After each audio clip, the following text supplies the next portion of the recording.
our next session caters to exactly that. And we're going to bring forth a panel of esteemed experts for a panel discussion on the topic, showing the way forward, why we need more mentors in the real estate and financial seeking firms. Okay? So I want you to please put your hands together for our moderator, Miss Megan Elizabeth Blum. Are you here? There she is. It's our moderator. She is the Agent Development Director at FLUX Real Estate, along with our panelists, Miss Madkour, who's a professional speaker. We have Mr. Leon Burks Jr., who is the CEO and co-founder of LP Ventures Group. Also, Jessica Atkinson, who is the founder and CEO of WILB Effect. Parag Nevatia, which is the CEO of Easy Funding Solutions. And Jean Trowbridge, the founding partner of Trowbridge Niche LLP, who will share their expertise on the subject.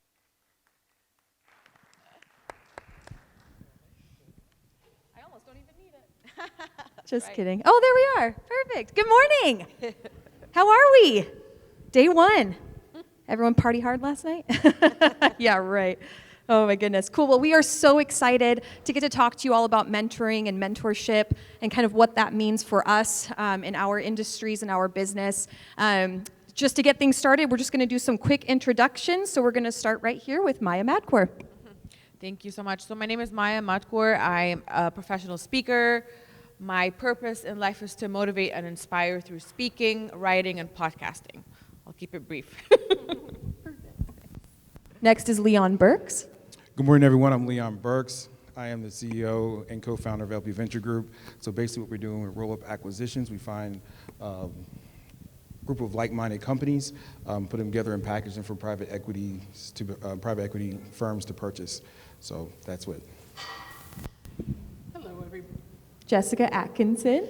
Hello. Yes, hello. Jessica Atkinson, CEO of the WILB Effect. Definitely excited to be here. Just to tell you a little bit about the company, it's WILB, which stands for Woman, Immigrant, Lesbian, Black. So it's about I will be unstoppable, I will be mentored, I will be advocated for. And what we do is we offer project management consulting, and we have a model designed for return on investment so you can see the add value of your project management teams, along with identifying and helping companies that are interested in pursuing mental health for their people leaders, in a sense that how we create mental health workplaces every day. My background is simply 20 years in the financial sector, and really excited to have this conversation about mentoring. Parag Nevatia. Thank you. Hello? Not on? Number 5, not on? You can use mine. All right, guys. Ooh. There he is. I love to sing, by the way, so. Parag Nevatia from Easy Funding Solutions. I own the company from New Jersey. Basically been a banker for 20 years in commercial lending. 10 years ago, I left the corporate world to basically show people how to become bankable. There are 7 different ways we make businesses bankable in the company. Not just getting financing, but also making a business plan that's viable, that makes sense. Business sustainability, how do you actually remain profitable to build equity in the business? So when you exit, your paycheck is what you think it should be, and so on and so forth. So very excited to be here. This is my third visit at the conference, so very excited for the next 3 days to meet everybody. Thank you. And Eugene Trowbridge. Hi, I'm Gene Trowbridge. I'm a securities attorney. I've been in the real estate securities business for 50 years and presently have a firm that helps people combine equity to go out and buy real estate primarily. Yeah, perfect. And just as a reminder, I'm Megan Blum. I'm the Agent Development Director at FLUX Real Estate. We are a small boutique brokerage based out of Seattle. So I have a team that I manage and mentor and coach. I also work with a youth women's development program and kind of help them prepare themselves for post-public school, post-private school, into their kind of graduate or career things, and we kind of work with them on interview skills and things like that. So again, continuing mentorship by giving back as well. So as to get things started, I think it's important to define what a mentor actually is, because I think that we all look at it differently, right? What is a mentor to you as an individual? What is it in our industry? So I think, panel, we want to start with just defining to you what the mentor is in your industry and for yourself. Absolutely, that's a great question. So I actually, in preparation for this panel, watched like countless TED Talks on mentorship and where the word mentor comes from. It's actually a Greek term, and it refers to an individual that's called mentor, and that person apparently used to mentor people, but it was the Greek goddess Athena that was sort of where mentor got all his knowledge from, which is kind of interesting and ironic at the same time. So mentorship is all about finding someone with more experience, not necessarily older, just more experience and expertise in a specific area that you want to learn and grow in. And to me, mentorship is absolute magic. It's pure magic. It's the difference between light and darkness. So as we start to navigate our lives and as we start to level up and achieve our full potential and leave our undeniable mark on the world, you need mentors along the way. We'll get a little bit more, further on in the panel on how you can find mentors, but mentorship is super critical because nobody ever makes it on their own. It's just like you're traveling from, I just got to Vegas last night from Florida. It's like you're traveling from Florida to Vegas without knowing the way. A mentorship shows the way, leads the way, and helps you become the person that you were meant to be. Takes a village, right? Yes, absolutely. Yes. Absolutely. Anyone else want to add to that definition? Yeah, absolutely. I wanted to jump in there by talking a little bit about what a mentor is not. I think that helps to also better define it. So it's not a coach that is focused on your behavioral performance, right? And I think that's real important. So oftentimes we think if our boss or someone is teaching us about how to do our job better, that behavioral part, that's mentoring. Mentoring is a focus on the whole person, right? Not on a specific behavior or action. Also, mentorship and mentoring is not advocating. Advocating is when someone is in the room that you can't be in and they are able to champion your skill sets on your behalf. And all of these are important: a coach, a mentor, and an advocator. But I think as you define these and separate them out, it better helps you to understand the value of the mentorship, because the mentorship is the one that's going to get you. The statistics show mentors are 5 times more mentored people are 5 times more likely to get promoted. Right? We can all value that. If you're running a company, mentors are the employees that are being mentored are 25% higher improvements in retention rates. So these are the types of reasons why this conversation is so important. Yeah, and I think even, Jessica, you had mentioned when we were talking earlier that 84% of CEOs actually attest all of their success to the mentors that they had to get them there, which you're dropping stats, so I'm just going to add to your little wheelhouse there. Yeah, perfect. Well, I think we can segue, we're kind of segueing into the next question for us, which is, what are the key benefits and values that a mentor brings to an individual's personal and professional development? So why don't we actually start with Leon on this one? Nice. Not to put him on the spot or anything. I'm good at that. No, thank you very much. When it comes to, what's the best way to say this? Your mentor is the one that has the golden ticket, right?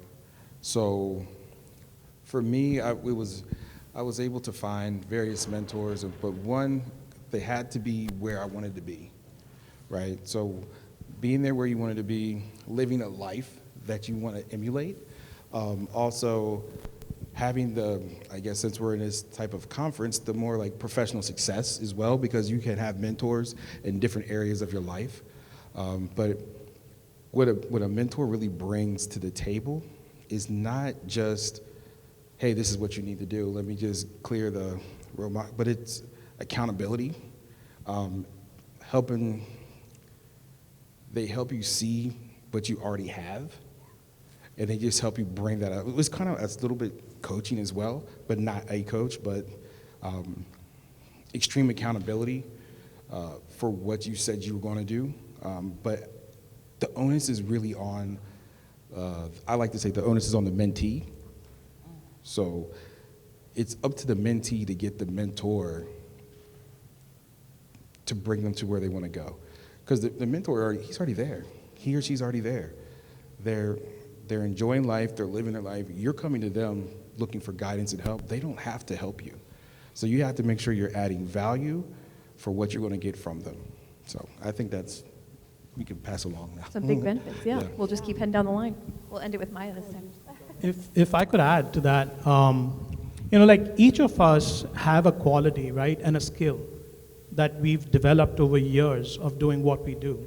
So just going back to what Leon said, we all have it in us. It's just the matter of getting the right mentor to recognize that, polish it up, help you, assist you to actually bring it out. And once you accomplish that, it could take time. It doesn't happen overnight. But once you accomplish that, then there's no stopping, because now you know that you're a leader, and you can start mentoring more people. And suddenly we talked about the mentor and the mentee relationship that we will later on. But the more the mentee learns from the right mentor, that's basically what it comes down to. Yeah, I mean, when you have the knowledge and skill set and you're promoting that to other people, you are now inviting yourself as a mentor to other mentees. Yeah, absolutely. Yeah, Gene. Well, I haven't been a W-2 employee for 50 years. And in the real estate and law profession, it's a great place to be alone.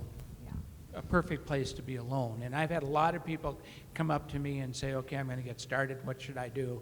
And I've always said, if you know what you want to do, find the 3 largest companies that do that and try to get hired, because they're large, they have training, they have mentoring.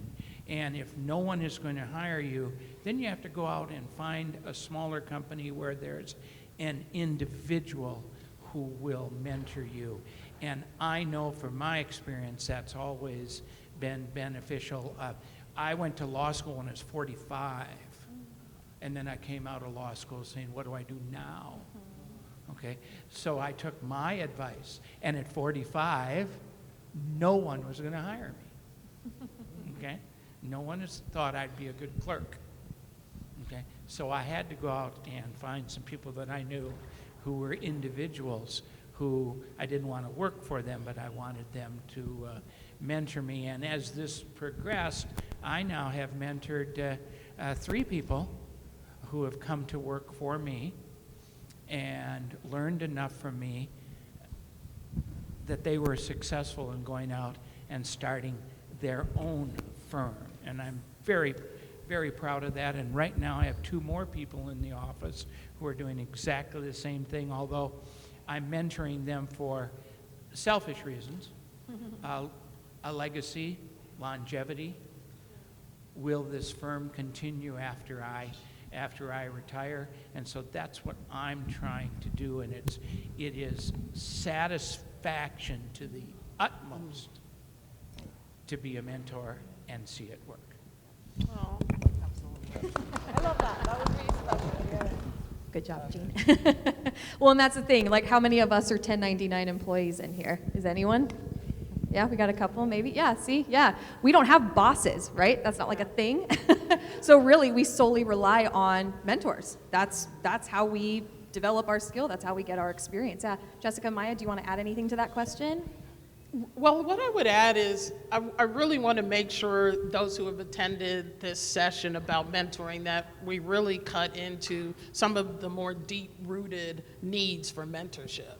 So as a mentor, or as a mentee, or someone seeking to be mentored, one of the things you have to look for is how am I going to have that ability to navigate the things that we experience. So I'm gonna say something very clear. Mentors know about have gaslighting on the job, right? Mentors have experience with unconscious bias. Mentors have experience with microaggressions, with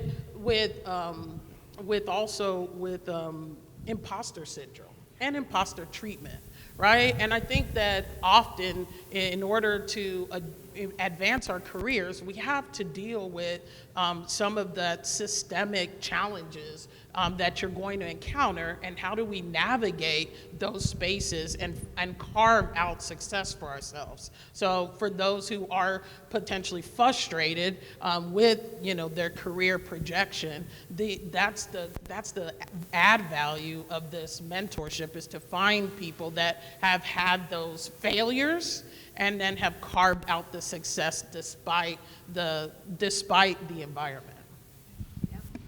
It's really powerful, Jessica. I want to share with you guys an interesting story. So for a couple interesting stories, I hope we have time. I have 30 minutes. So I think it's a cliche, but it's the truth. Like, I would not be where I am today. I'm from Egypt. I flew in from Egypt, so quite a trip.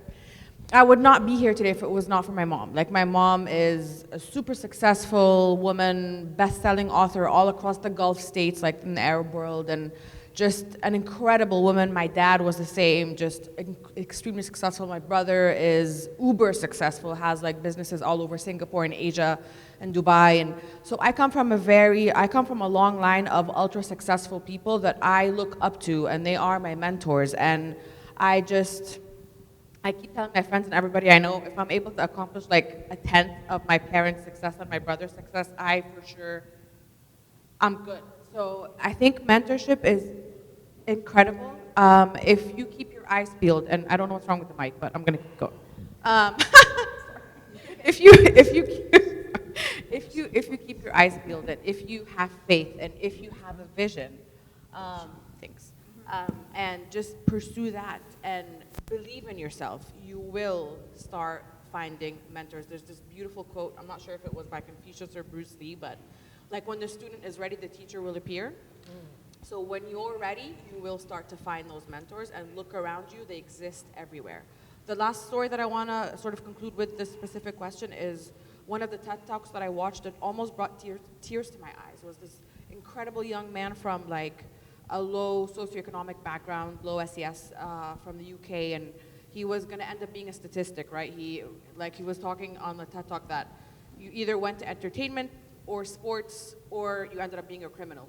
And he lost his dad to like alcohol abuse, and his mother, a single mom, working 2 jobs, minimum wage, barely making it. He ended up actually going to like one of the affluent neighborhoods in London, knocked on people's doors and found a mentor that way.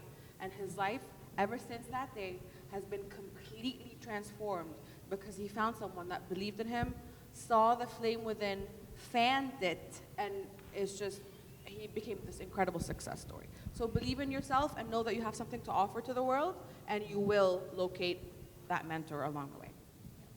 Sure, go for it. I'm double fisting now. You want that back? There you go.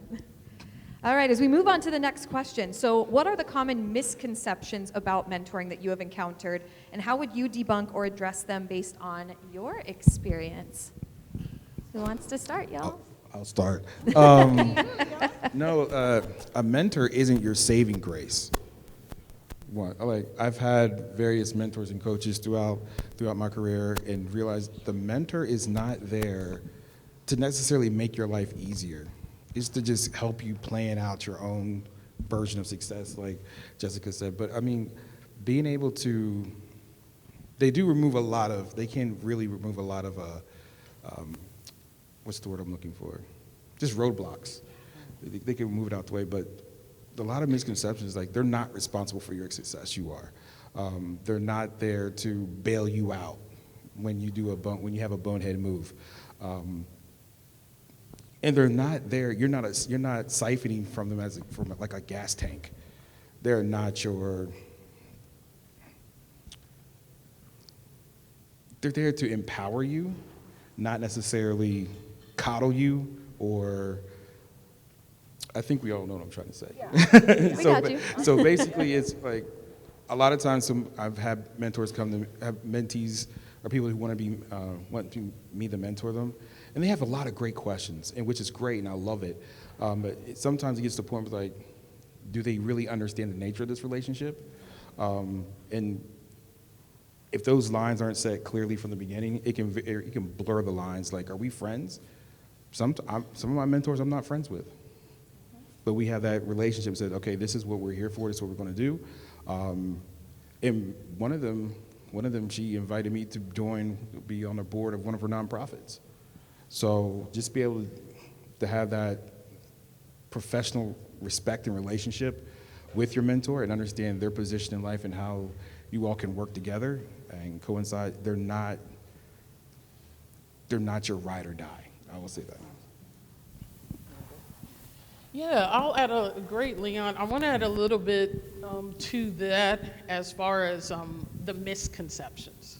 The misconception around mentoring is often that we, as the mentor, don't need to have don't also need to be mentored, right? And I definitely want to highlight that. For myself, I work through the Project Management Institute, the PMI organization, currently out of Dallas, Texas, and provide mentoring to aspiring project managers. In that relationship, that's how I've found a vehicle to give back. There are other ways that I mentor through a company called Pathful Inc.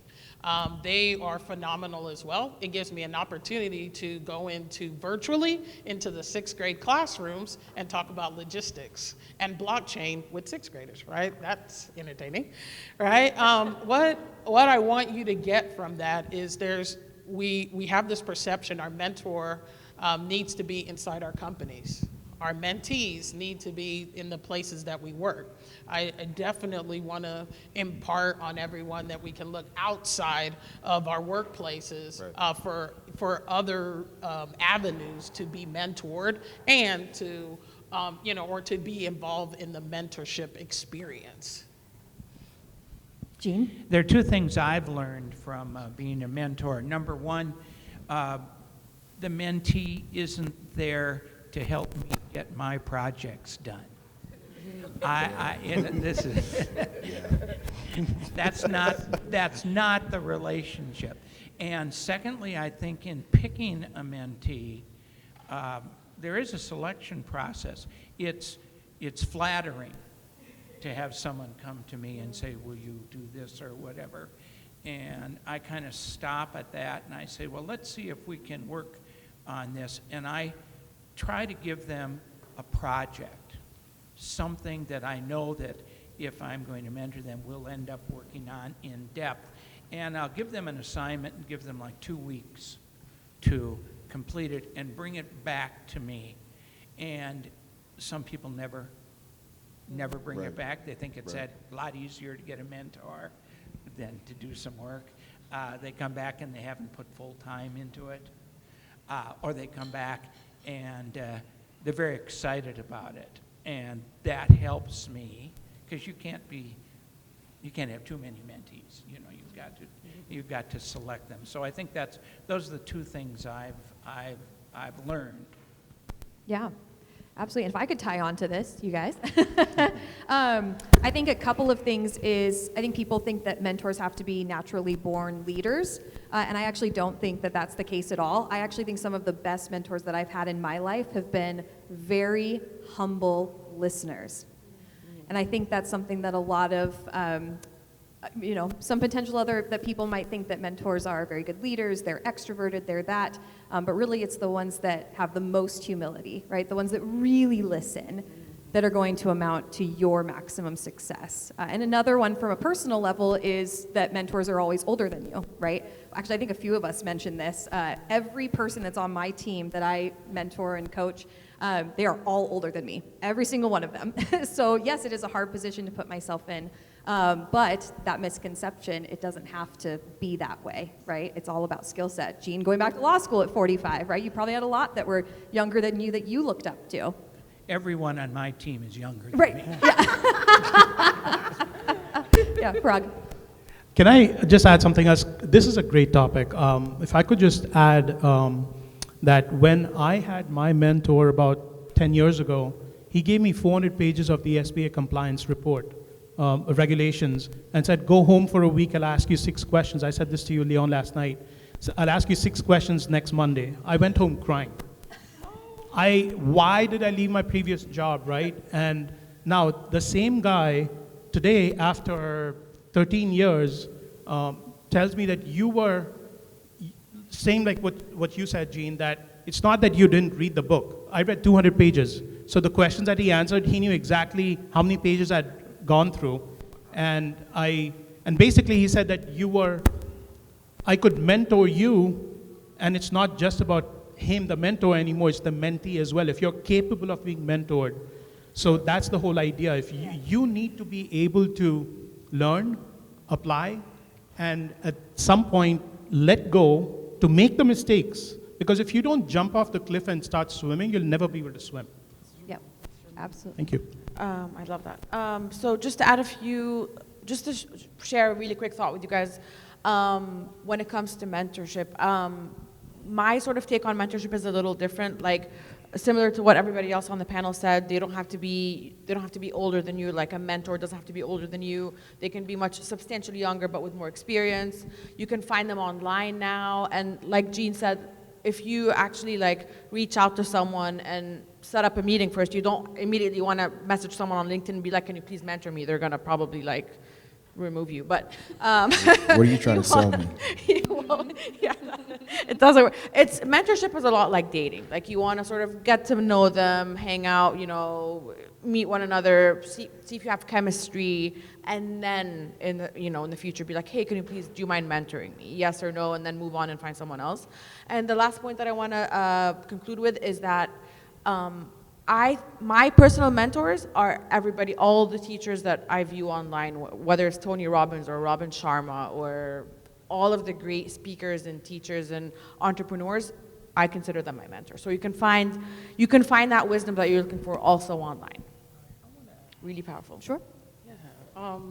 This is such a great portion of the conversation. We have an incredible, diverse audience today. So while we're talking about misconceptions, I think it's really important to highlight the big misconception that we can only mentor people in our cultural line, that we can only mentor within our race or ethnicity, right? And I understand that you might feel if you're mentoring that you may not be able to give the right responses to people who maybe don't share the same type of cultural experiences that you do. What I'll share is I'm originally from the Republic of Panama, and I'm actually came to the U.S. after being in a foster home in a third world country, right? I was adopted, my family brought me here. I have a very unique view on things. I was not mentored through my 20 years in the corporate spaces, in technology, in project management, in finance. I've had the opportunity to live outside of the US and work in Jamaica and even return to my home country and work in the Republic of Panama. The reason that I had a hard time to find mentorship opportunities is why I want to invoke and empower us all to challenge ourselves to believe that we can provide value to those who are outside of our cultural norms, that there is commonalities between what we can bring to someone who's a little different and how we can support and influence their success. And I think that's such a pivotal point that I'm grateful at this stage of life to be able to be here to say that as someone who did not have that type of opportunity through my journey. And that with having mentorship, I've gone on to be able to, as part of my journey, I have a human rights case for marriage equality in the Republic of Panama. My case is in the Supreme Court, and my wife and I are fighting to be the first lesbians or first women married in our home country, and we value the opportunity to live in the U.S. So it is, we have, the lawyers here, right? My lawyers are Morgan & Morgan, one of the largest law firms in Latin America that helped to support this initiative. But it's because of the mentorship experience that we gain an understanding of our worth. And then we can put it out into spaces and demand our value. So I just wanted to make sure to share that, so thank you. Thanks, Jessica. All right, moving on to our next question. I'm going to start this one, if that's okay. Answering it, do you mind? Perfect. So what are things you implement as a mentor in your industry with your mentees? Now mine is something very specific, so maybe this is like some advice you could take back or something you could try with your mentees. But with my team, something that I do in all of our team meetings, whether it's weekly, whether it's monthly, is I actually set aside accountability time. So whether it's an hour, whether it's 30 minutes, whether it's 10 minutes, I have every single one of the people on my team go around and say, in the last week, in the last month, what is something that you can hold yourself accountable for, right? Because in 99% of situations, both in your life and in your career, there's probably something that you could have done differently to have a better situation, right? If something didn't go right, if something fell apart, if a mistake was made, there's probably something that you could have done to control that, to make a better decision, right? And so with my team, I really have them look inward to say, hey, maybe you didn't do everything that you could. What's something that you could have done? Because I think the biggest thing, especially in real estate, is we battle egos like nobody's business. So how can I help my team stay humble? How can I help them look inward and say, I can always be doing better? And we always set aside time in those meetings to help them kind of look more deep within themselves. And I think it's really helped take their career and their energy to the next level. Who's next? I implement a litmus test similar to Jean, is that I have them write out a project they want to execute or something like that. Or plan, I'm like, okay, what's your plan of attack to get to X, Y, Z goal? And then when they give it to me, I look at it and I said, try again. And then they come back with a different plan. I ask them, is this your best work? And they'll be like, most of the time, it's no. I'm like, then try again. And they're like, you haven't looked at it. I'm like, if you're not going to give me your best work, why should I invest in you?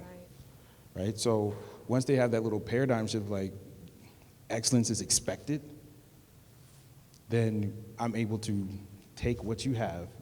Because if you have anything left in the tank, it doesn't do any good if it's at the end of the game, right? Absolutely. So you leave it out there so that way I know what I can do to help you. And if I can't help you, I'm going to find somebody who can help you to get you to where you need to go. So be able to have that litmus test to see if people are really, if they just want to siphon knowledge from you or they want to work with you and establish that mentor-mentee relationship, I think that's key. Absolutely. If I could just add to that. So I had two stories. I had a senior banker tell me many, many years ago, I'm saying about 20 years ago, that it's not the answer. This is what the mentor says. It's not the answer all the time, it's how you find the right answer, right? Because you could get it wrong as well. And it's okay to make a mistake because you won't learn if you don't make a mistake. But it's not the answer, but it's Parag, you know where to go and get the right answer from because it's so much material available, data available. You know, it's how you apply the answer now, your answer to the situation and make it work and find the right solution. So it's how you answer. Now, the second story I would like to add is my mentor basically gave me a year to make mistakes. Wow. Right? It's okay to ask me the questions. Don't be afraid to ask me questions. It's okay because I'll give you a year to ask me all the questions, and after a year, you're going to come back and tell me why we should be doing this loan.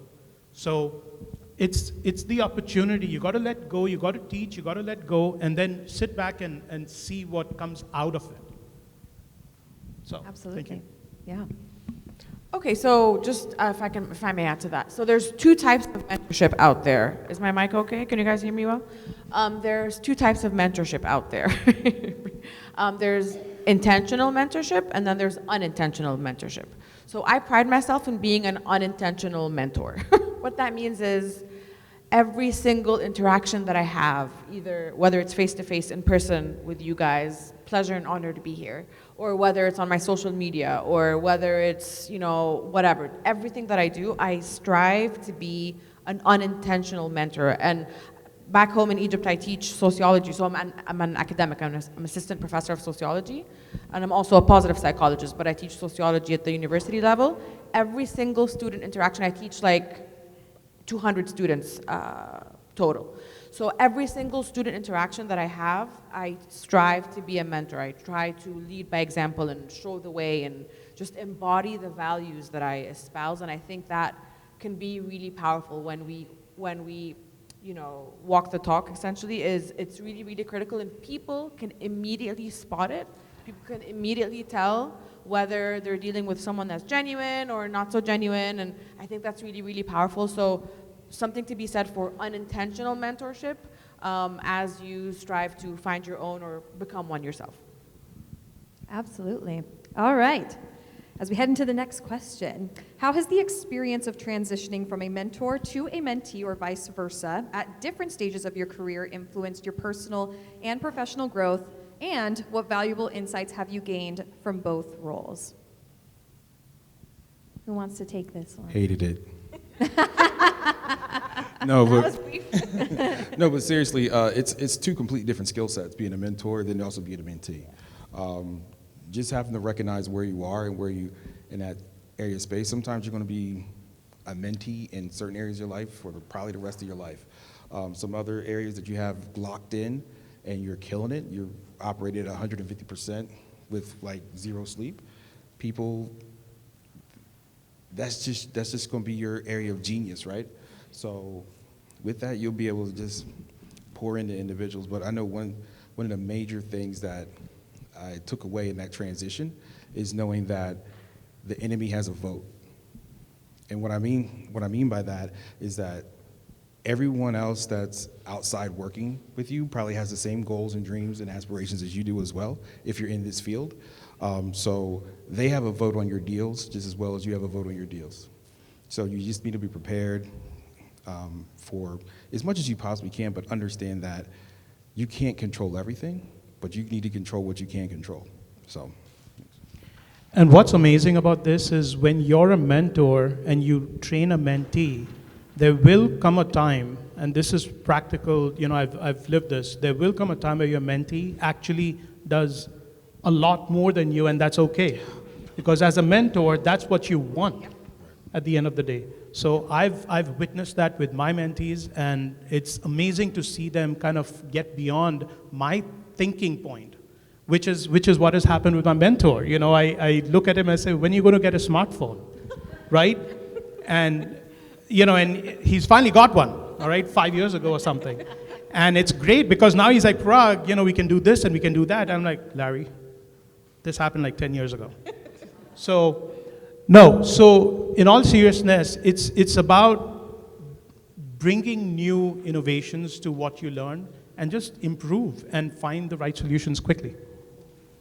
Yeah, I think the mindset of like always being a mentee, right? No matter how much you get to the mentor, because that's really what we're all going to come back to, right? Constant. If you stop learning, you die.